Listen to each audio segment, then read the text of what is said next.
Assalamualaikum warahmatullahi wabarakatuh. Perkenalkan, nama saya Muhammad Said dari kelas D akuntansi.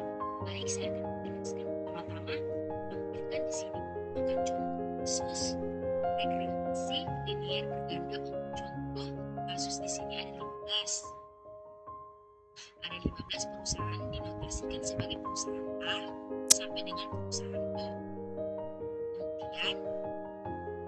Kemudian untuk variabel ada 3 yang terdiri dari satu variabel independen yaitu output atau Y, dan yang kedua variabel independen tenaga kerja atau K dengan satu hours, yang ketiga variabel independen modal atau K dengan satuan machine hours. Kemudian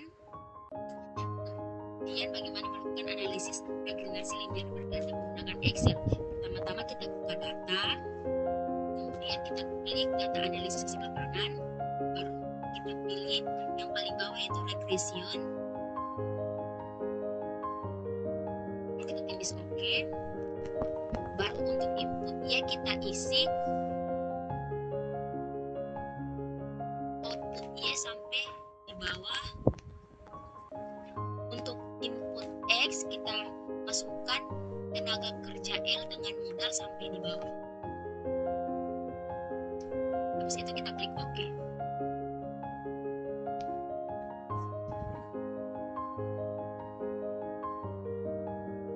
Baik, kita menginterpretasi fokus ke yang satu, signi dan magnitude. Yang kedua kita masuk di UJF. Yang ketiga kita masuk di UJT. Dan yang keempat kita masuk di koefisien determinan.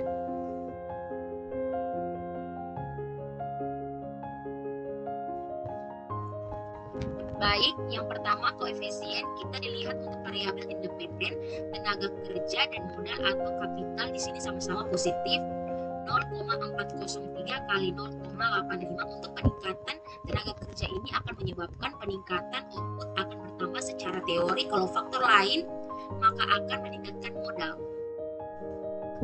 Baik, kita masuk lagi tenaga kerja kita Y, maka akan meningkatkan output. Yang kedua, modal positif artinya kalau kita meningkatkan modal maka saya juga akan meningkatkan kadar 100%.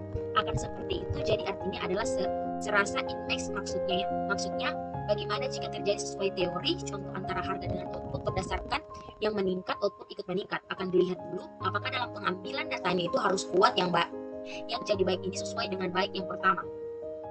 Yang kedua, UJF. Kita lihat dari V ini, kita lihat dari signifikannya. Signifikannya di 3,88 kali 10 pangkat min 7. Hasilnya ini adalah 0,00011, juga mendekati ini ya 0,003886 saja. HP-nya ini sebenarnya sangat jauh dilihat dari 3%.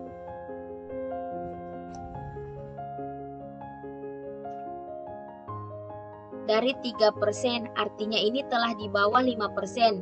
Dengan demikian, kalau di bawah 5% artinya serampak untuk tenaga kerja dan modal memiliki pengaruh yang nyata terhadap outputnya. Tenaga kerja dan modal secara bersama-sama ini memiliki pengaruh yang nyata dan kemudian kita lihat dari yang ketiga.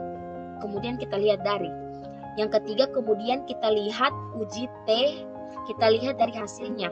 Pada P, volume, tenaga kerja di sini 0,0000263 ini artinya lebih kecil dari 5%.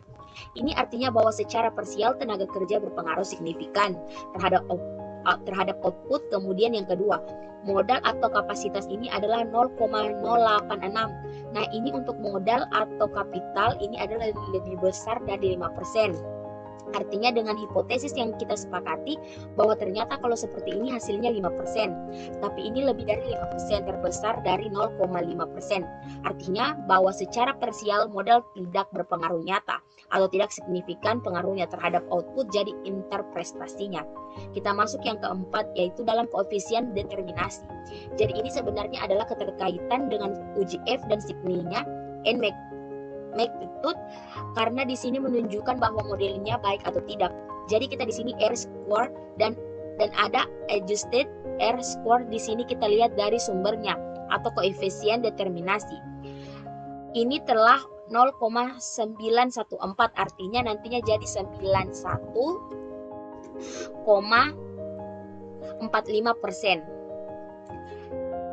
Kalau nantinya variasi tenaga kerja dan modal ini menentukan variasi dari output sebanyak 91,45%, semudahnya variasi output sebanyak 91,45% ditentukan oleh variasi dari tenaga kerja dan modal, sedangkan sisanya hanya berarti adalah 8,5% dan 8,5% tentukan oleh variabel yang tidak digunakan dalam model. Jadi itu menunjukkan karakter R square. Jadi semakin besar berarti modalnya, semakin umum kalau untuk data-data TAM, series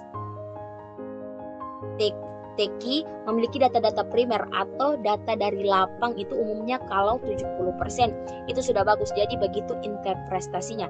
Terima kasih. Wassalamualaikum warahmatullahi wabarakatuh.